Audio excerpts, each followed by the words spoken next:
Problem number 17. A stream of sand is dropped out of a helicopter, initially moving at a constant speed v to the right. The helicopter suddenly turns and begins moving at constant speed v to the left.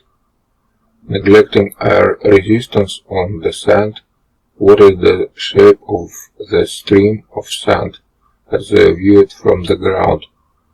The black dot represents the helicopter. Solution for problem number 17.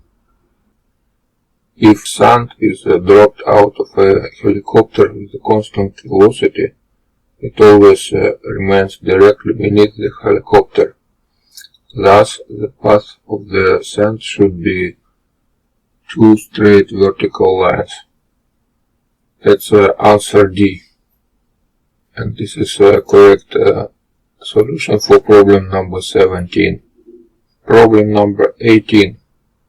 A mass M is attached to a thin rod of length L so that it can freely spin in a vertical circle with a period T. The difference in the tensions in the rod when the mass is at the top and the bottom of the circle is next one. Solution for problem number 18. First of all, let's write expressions for tensions in highest and lowest position.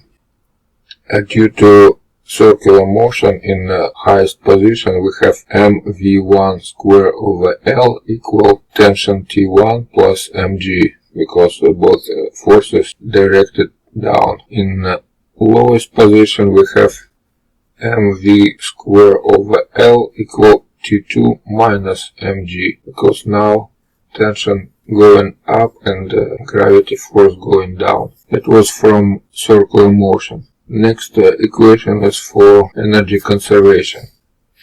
In the highest position, we have kinetic energy mv1 square over 2 plus potential energy compared to the lowest position, which is 2mgl.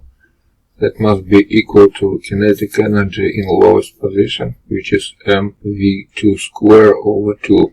If we subtract from second equation first equation, we can find what is the tension difference. T2 in lowest position minus T1 in the highest position. And from energy conservation we can find that this difference equal 4mgl. And now using these two equations we can find that T2 minus T1 equal 6mg, which is answer C, and this is a correct solution for problem number 18. Problem number 19. Raindrops with the number density of n drops per cubic meter and radius r0 hit the ground with a speed v0. The resulting pressure on the ground from the rain is p0. The number density is doubled, the drop radius is halved, and the speed is halved. The new pressure will be next one. Solution for problem number 19. Each drop has 1/8 the mass and 1/2 speed. So it means that the momentum is 1/16. The rate at which they hit the ground is the same, since the number density is doubled but the speed is halved. Thus the pressure is P0/16. That's answer E, and this is correct answer for problem number 19. Problem number 20. A spring stretched to double its unstretched length has a potential energy U0. If the spring is cut in half and each half spring is stretched to double its unstretched length, then the total potential energy stored in the two half springs will be next one. Solution for problem number 20. First, let's write expression for potential energy of a straight spring. That will be 1/2 kx squared. For two springs, we have potential energy equal 2 times 1/2 multiplied by new spring constant 2k and multiplied by stretch, which is x over 2 squared, which finally will give us the same potential energy, U0.